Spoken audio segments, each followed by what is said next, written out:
Hi friends, welcome back to my channel. ಇತಕಿದ ಅವರೇ ಬೇಳೆ ಖಾರ ಮಾಡೋಕ್ಕೆ ಏನೇನು ಬೇಕು ಅಂತ ನೋಡೋಣ ಬನ್ನಿ. ಮೊದಲಿಗೆ ಇತಕಿರೋಂಥ ಅವರೇ ಬೇಳೆ ಒದ್ದೆ ಇಲ್ದಿರೋ ಥರ ಒಂದು 5 ನಿಮಿಷ ಒಣಗಿಸಿ ಇಟ್ಕೊಂಡಿದ್ದೀನಿ. ನೆಕ್ಸ್ಟು ದಪ್ಪ ಅವಲಕ್ಕಿ ಅಂದರೆ ಗಟ್ಟಿ ಅವಲಕ್ಕಿನ ಯೂಸ್ ಮಾಡ್ತಾಯಿದ್ದೀನಿ. ಒಂದು ದೊಡ್ಡ ಬೌಲಷ್ಟು ಗಟ್ಟಿ ಅವಲಕ್ಕಿನ ಯೂಸ್ ಮಾಡ್ತಾಯಿದ್ದೀನಿ. ನೆಕ್ಸ್ಟ್ ದೊಡ್ಡ ಬೌಲಲ್ಲಿ ಹುರ್ಗಡ್ಲೆ, ನೀವು ಯಾವ ಕ್ವಾಂಟಿಟಿಲಿ ನೀವು ಬೇಳೆನ ತೊಗೊತೀರ ಅದಕ್ಕೆ ತಕ್ಕ ಹಾಗೆ ನೀವು ಬೇರೆ ಇಂಗ್ರೀಡಿಯೆಂಟ್ಸ್ ಎಲ್ಲನೂ ತೊಗೋಬೇಕಾಗುತ್ತೆ.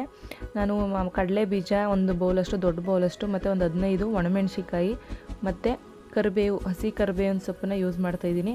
ಹಾಗೆ ಸ್ವಲ್ಪ ಅರಿಶಿನ ಮತ್ತು ಒಂದು 2 ಟೇಬಲ್ ಸ್ಪೂನಷ್ಟು ಚಿಲ್ಲಿ ಪೌಡ್ರು ಮತ್ತು ಸಾಲ್ಟು, ಹಾಗೆ ಒಂದು 5 ರಿಂದ 6 ಬೆಳ್ಳುಳ್ಳಿ, ಇದನ್ನು ಜಜ್ಜಿ ಇಟ್ಕೊಂಡಿರಿ. ನೆಕ್ಸ್ಟು ಏನು ಮಾಡಬೇಕು ಅಂದರೆ ಒಂದು ಬಾಣಲಿಗೆ ಎಣ್ಣೆನ ಕಾಯಕ್ಕಿಡಬೇಕು. ಸ್ವಲ್ಪ ಅಂದರೆ ನಾರ್ಮಲ್ಲು ಇದರಲ್ಲೇ ಫ್ಲೇಮಲ್ಲೇ ಇಟ್ಕೊಂಡಿರಬೇಕು. ನೀವು ಜಾಸ್ತಿ ಉರಿ ಕೊಟ್ಕೋಬಾರ್ದು. ನಾರ್ಮಲ್ ಫ್ಲೇಮಲ್ಲೇ ಎಣ್ಣೆನ ಬಿಸಿ ಮಾಡಿಕೊಂಡು ಒಂದೊಂದಾಗೆ ಎಲ್ಲ ಒಂದು ಪದಾರ್ಥನೂ ಹುರ್ಕೋಬೇಕು. ಈಗ ಮೊದಲಿಗೆ ನಾನು ಹುರ್ಗಡ್ಲೆನ ಹಾಕ್ಕೊತಾ ಇದ್ದೀನಿ. ಲೋ ಫ್ಲೇಮಲ್ಲೇ ಇಟ್ಕೊಂಡಿರಬೇಕು. ಈ ಫ್ಲೇಮಲ್ಲಿ ಏನಾದರೂ ನೀವು ಇಟ್ಕೊಂಡ್ರೆ ಫುಲ್ ಎಲ್ಲ ಸೀದೋಗ್ಬಿಡುತ್ತೆ, ಎಲ್ಲ ಬ್ಲ್ಯಾಕ್ ಕಲರ್ ಆಗಿಬಿಡುತ್ತೆ. ಅದಕ್ಕೋಸ್ಕರ ಹೇಳ್ತಿರೋದು ಲೋ ಫ್ಲೇಮಲ್ಲೇ ಇಟ್ಕೊಂಡು ನಿಧಾನವಾಗಿ ಉರಿತೀರಿ. ಅದು ಸ್ವಲ್ಪ ಕಲರ್ ಚೇಂಜ್ ಆಗುತ್ತೆ, ಗೋಲ್ಡನ್ ಬ್ರೌನ್ ಬರೋವರೆಗೂ ಉರಿರಿ. ಆವಾಗ ಅದು ನೀಟಾಗಿ ಎಲ್ಲ ರೋಸ್ಟ್ ಆಗಿರುತ್ತೆ. ಆವಾಗ ಚೆನ್ನಾಗಿರುತ್ತೆ, ಗರಂ ಅನ್ನೋ ರೀತಿ ಆಗುತ್ತೆ. ನಿಧಾನವಾಗಿ ಉರಿಬೇಕು, ಜಾಸ್ತಿ ಹೈ ಫ್ಲೇಮಲ್ಲಿ ಇಟ್ಕೊಂಡು ಉರಿಯೋಕ್ಕೆ ಹೋಗಬೇಡಿ. ನೋಡಿ, ಅದನ್ನು ನೋಡಿಕೊಂಡು ನಿಧಾನವಾಗಿ ಅದು ಬೆಂದ ಮೇಲೆ ಅದನ್ನು ತೆಗೆದು ಒಂದು ಪ್ಲೇಟ್ಗೆ ಅದನ್ನು ತೆಗೆದಿಟ್ಕೊಳ್ಳಿ. ನೆಕ್ಸ್ಟು ನಾನು ಕಡಲೆ ಬೀಜನ ಹಾಕೋತಾ ಇದ್ದೀನಿ. ಕಡಲೆ ಬೀಜ ತುಂಬ ಹೊತ್ತು ಬೇಯಬೇಕು. ಅದು ತಕ್ಷಣ ಹಾಕೋದು ಒಂದು 2 ನಿಮಿಷಕ್ಕೇ ಏನು ಬೇಯಲ್ಲ. ನಿಧಾನವಾಗಿ ಅದನ್ನು ಲೋ ಫ್ಲೇಮಲ್ಲೇ ಬೇಯಿಸ್ಕೊಳ್ಳಿ.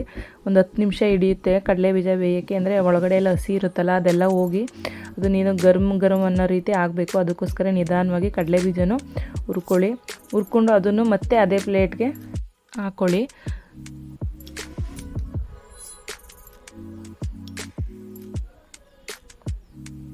ನೋಡಿ ಎಷ್ಟು ನೀಟಾಗಿ ಗೋಲ್ಡನ್ ಬ್ರೌನ್ ಬಂದಿದೆ ಅಂತ. ಈ ಥರ ಬರಬೇಕು.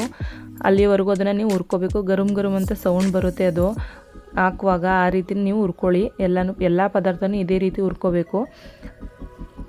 ನಾನು ಸ್ವಲ್ಪ ಅರಿಶಿನ ಹಾಕ್ಕೊಂಡಿದ್ದೀನಿ ಎಣ್ಣೆಗೆ. ನೀವು ಬೇಕು ಅಂದರೆ ಹಾಕ್ಕೊಳ್ಳಿ, ಇಲ್ಲಾಂದರೆ ಬೇಡ.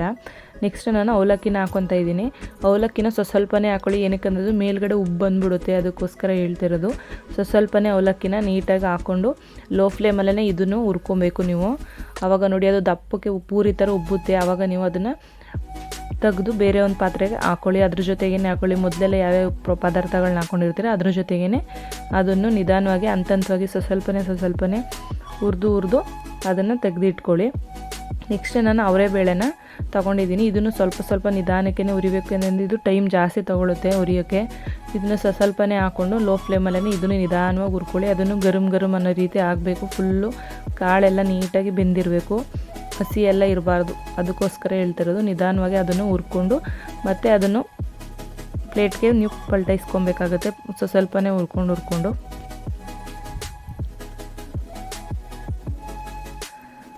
ಹಾಗೆ ಇದೇ ಥರ ಎಲ್ಲನೂ ಹುರ್ಕೊತಾ ಹೋಗಬೇಕು. ಬೆಳ್ಳುಳ್ಳಿ ಮತ್ತು ಲಾಸ್ಟಲ್ಲಿ ಮೆಣಸಿನ್ಕಾಯಿ ಮತ್ತು ಕರಿಬೇವನ್ನ ಲಾಸ್ಟಲ್ಲಿ ಹುರ್ಕೊಬೇಕು. ಇವೆಲ್ಲ ಫಸ್ಟ್ ಹುರ್ಕೊಂಬಿಡಿ, ಅದನ್ನು ಆಮೇಲೆ ಲಾಸ್ಟಲ್ಲಿ ಹುರ್ಕೊಳ್ಳಿ. ಏನಕ್ಕಂದರೆ ಅದು ಮೆತ್ತಗಾಗ್ಬಿಡುತ್ತೆ. ಅದಕ್ಕೋಸ್ಕರ ಫಸ್ಟು ಬೇಳೆ, ಕಡಲೆ ಬೀಜ, ಹುರ್ಗಡ್ಲೆ, ಅವಲಕ್ಕಿ ಎಲ್ಲನೂ ಫಸ್ಟ್ ಹುರ್ಕೊಂಡು ಲಾಸ್ಟಲ್ಲಿ ಅದನ್ನು ಇಟ್ಕೊಂಡಿರಿ. ಲಾಸ್ಟಲ್ಲಿ ಗ್ಯಾಸ್ನ ಆಫ್ ಮಾಡಿಬಿಟ್ಟು ಮೆಣಸಿನ್ಕಾಯಿನ ಹುರ್ಕೊಳ್ಳೋಕೆ ಸ್ಟಾರ್ಟ್ ಮಾಡಿ. ಒಣಮೆಣ್ಸಿಕಾಯಿನ ಅದನ್ನು ಮಧ್ಯಕ್ಕೆ ಭಾಗ ಮಾಡಿಬಿಟ್ಟು ಅದನ್ನು ನೆಕ್ಸ್ಟ್ ಹುರ್ಕೊಳ್ಳಿ. ಜಾಸ್ತಿ ಲೋ ಫ್ಲೇಮಲ್ಲೇ ಇರಬೇಕಿದು. ಗ್ಯಾಸ್ ಆಫ್ ಮಾಡಿದ್ರೂ ನಡೆಯುತ್ತೆ. ಇದಕ್ಕೆ ಆಫ್ ಮಾಡಿಬಿಟ್ಟು ಒಣಮೆಣ್ಸಿನ್ಕಾಯಿ ಮತ್ತು ಕರಿಬೇವು ಎಷ್ಟು ಹಾಕ್ಕೊಂಡ್ರೂ ಚೆನ್ನಾಗಿರುತ್ತೆ. ಹೆಚ್ಚಾಗಿ ಹಾಕ್ಕೊಳ್ಳಿ, ಬೇಕಿದ್ರೆ ಚೆನ್ನಾಗಿರುತ್ತೆ. ಇನ್ನೂ ನಾನು ಸ್ವಲ್ಪ ತೊಗೊಂಡಿದ್ದೀನಿ. ನೀವು ಎಷ್ಟು ಕ್ವಾಂಟಿಟಿಲಿ ನೀವು ಬೇಳೆನ ತೊಗೊತೀರ ಅಷ್ಟು ಅದಕ್ಕೆ ತಕ್ಕಂಗೆ ನೀವು ಮೆಣಸಿನ್ಕಾಯಿ ಆಗಲಿ ಮತ್ತು ಕರಿಬೇವಾಗಲಿ ತೊಗೋಬೇಕು. ತುಂಬ ಟೇಸ್ಟಿಯಾಗಿರುತ್ತೆ. ಕರಿಬೇವು ಜಾಸ್ತಿ ಹಾಕ್ಕೊಂಡಷ್ಟು ಏನು ಪ್ರಾಬ್ಲಮ್ ಆಗೋಲ್ಲ, ಚೆನ್ನಾಗಿರುತ್ತೆ. ಬೆಳ್ಳುಳ್ಳಿ ಮತ್ತು ಕರಿಬೇವನ್ನು ಜಾಸ್ತಿನೇ ಹಾಕ್ಕೊಳ್ಳಿ, ತುಂಬ ಚೆನ್ನಾಗಿರುತ್ತೆ. ನೋಡಿ, ಈ ರೀತಿ ನಿಧಾನವಾಗಿ ಎಲ್ಲ ಹುರ್ಕೊಬೇಕು.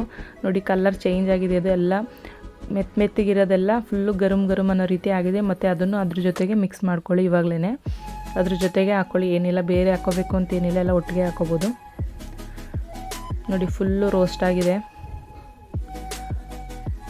ನೆಕ್ಸ್ಟು ಕರಿಬೇವನ್ನು ಇದೇ ಥರ ರೋಸ್ಟ್ ಮಾಡ್ಕೋಬೇಕು. ಎಲ್ಲ ಕರಿಬೇವು ಎಲೆಗಳು ಎಲ್ಲ ಅಗಲ ಇರೋದೆಲ್ಲ ಫುಲ್ಲು ಮುದ್ರುಕೊಳ್ಳುತ್ತೆ. ಫುಲ್ಲು ರೋಸ್ಟ್ ಆದಾಗ ಎಲ್ಲ ಒಂದು ಕಡೆ ಮುದ್ರುಕೊಳ್ಳುತ್ತೆ. ಆ ರೀತಿ ನೀವು ಅದನ್ನು ರೋಸ್ಟ್ ಮಾಡ್ಕೋಬೇಕು.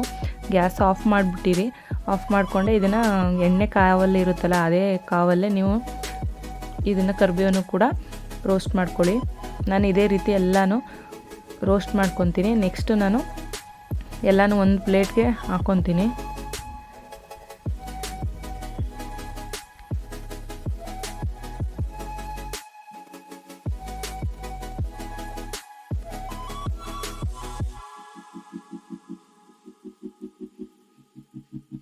ನೆಕ್ಸ್ಟು ರೋಸ್ಟ್ ಆಗಿರೋಂಥ ಎಲ್ಲ ಪದಾರ್ಥನೂ ಒಂದು ದೊಡ್ಡ ಬಾಣಲೆಗೆ ನೀವು ಹಾಕ್ಕೊಳ್ಳಿ. ಎಷ್ಟು ಕ್ವಾಂಟಿಟಿಲಿ ಇರುತ್ತೆ ಅಷ್ಟು ದೊಡ್ಡದಾಗಿರಬೇಕು, ಎಲ್ಲ ಚೆಲ್ಲೋಗುತ್ತೆ ಇಲ್ಲಾಂದರೆ ಮಿಕ್ಸ್ ಮಾಡುವಾಗ. ಅದಕ್ಕೋಸ್ಕರ ದೊಡ್ಡ ಬಾಣಲೆನ ತೊಗೊಂಡು ಎಲ್ಲ ಪದಾರ್ಥನೂ ಒಂದಕ್ಕೇ ಹಾಕ್ಕೊಳ್ಳಿ.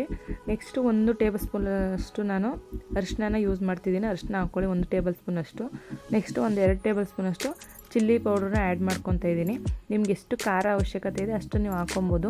ನಾನು ಮೊದಲೇ ಒಣಮೆಣ್ಸಿನ್ಕಾಯಿ ಹಾಕಿರೋದ್ರಿಂದ ಅದು ಸ್ವಲ್ಪ ಖಾರ ಇದೆ, ಅದಕ್ಕೋಸ್ಕರ 2 ಟೇಬಲ್ ಸ್ಪೂನಷ್ಟು ಚಿಲ್ಲಿ ಪೌಡ್ರನ್ನ ಆ್ಯಡ್ ಮಾಡ್ಕೊತಾ ಇದ್ದೀನಿ. ನಿಮ್ಗೆ ಎಷ್ಟು ಖಾರ ಬೇಕೋ ಅಷ್ಟು ನೀವು ಆ್ಯಡ್ ಮಾಡ್ಕೊಳ್ಳಿ. ನೆಕ್ಸ್ಟು ಸ್ವಲ್ಪ ಸಾಲ್ಟನ್ನ ಆ್ಯಡ್ ಮಾಡ್ಕೊತಾ ಇದ್ದೀನಿ. ರುಚಿಗೆ ತಕ್ಕಷ್ಟು ನಿಮ್ಗೆ ಎಷ್ಟು ಬೇಕಷ್ಟು ಸಾಲ್ಟನ್ನ ಆ್ಯಡ್ ಮಾಡಿಕೊಂಡು ನೀಟಾಗಿ ಎಲ್ಲನೂ ಮಿಕ್ಸ್ ಮಾಡಬೇಕು. ಚೆನ್ನಾಗಿ ಮಿಕ್ಸ್ ಹೊಡಿಬೇಕು. ಏನಕ್ಕಂದರೆ ಫುಲ್ಲು ಖಾರ ಉಪ್ಪು ಎಲ್ಲ ಪದಾರ್ಥಕ್ಕೂ ನೀಟಾಗಿ ಮಿಕ್ಸ್ ಆದ್ರೇ ಅದು ಟೇಸ್ಟ್ ಕೊಡೋದು. ಅದಕ್ಕೋಸ್ಕರ ನೀಟಾಗಿ ಎಲ್ಲನೂ ಮಿಕ್ಸ್ ಮಾಡಿ ನಿಧಾನವಾಗಿ ಎಲ್ಲ ಕಡೆ ಹರಡಿ ನೀಟಾಗಿ ಮಿಕ್ಸ್ ಮಾಡಬೇಕು. ಈ ರೀತಿ ಆಗಲೇ ಖಾರ ಎಲ್ಲ ನೀಟಾಗಿ ಹಿಡ್ಕೊಳ್ಳೋದು. ಅವಾಗ ತುಂಬ ಟೇಸ್ಟ್, ಬಾಯಿಗೆ ಖಾರ ಎಲ್ಲ ಸಿಗುತ್ತೆ, ಉಪ್ಪು ಹುಳಿ ಖಾರ ಎಲ್ಲ. ನೋಡಿ ಈ ಥರ ನಿಧಾನವಾಗಿ ಎಲ್ಲ ಮಿಕ್ಸ್ ಮಾಡಿದ್ರೆ ಮುಗೀತು. ಇಷ್ಟೇ, ಇದಕ್ಕಿದ ಅವರೆಬೇಳೆ ಖಾರ ರೆಡಿಯಾಗುತ್ತೆ. ತುಂಬ ಟೇಸ್ಟಿ ಆಗುತ್ತೆ.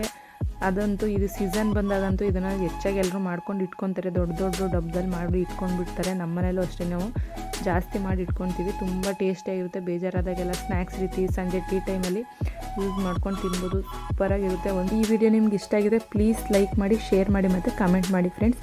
Thank you.